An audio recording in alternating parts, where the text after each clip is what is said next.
যখন মক্কায় ইসলামের প্রথম দিকে নবী মুহাম্মদ সাল্লাল্লাহু আলাইহি ওয়াসাল্লাম ও তাঁর সাহাবীরা অনেক অত্যাচার সহ্য করছিলেন, তখন আল্লাহর আদেশে তিনি মদিনায় হিজরত করার সিদ্ধান্ত নেন। এই সময়ে কুরাইশরা নবী সাল্লাল্লাহু আলাইহি ওয়াসাল্লামকে হত্যা করার ষড়যন্ত্র করেছিল। তারা নবী সাল্লাল্লাহু আলাইহি ওয়াসাল্লামকে খুঁজতে শুরু করেছিল। নবী মুহাম্মদ সাল্লাল্লাহু আলাইহি ওয়াসাল্লাম এবং তার সঙ্গী আবু বকর সিদ্দিক রাদিয়াল্লাহু তাআলা আনহু একটি গুহায় আশ্রয় নেন।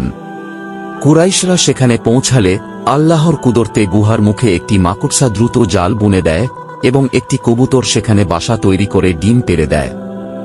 যখন কুরাইশরা গুহায় পৌঁছায়, তারা দেখে যে গুহার মুখে মাকড়সার জাল ও কবুতরের বাসা রয়েছে।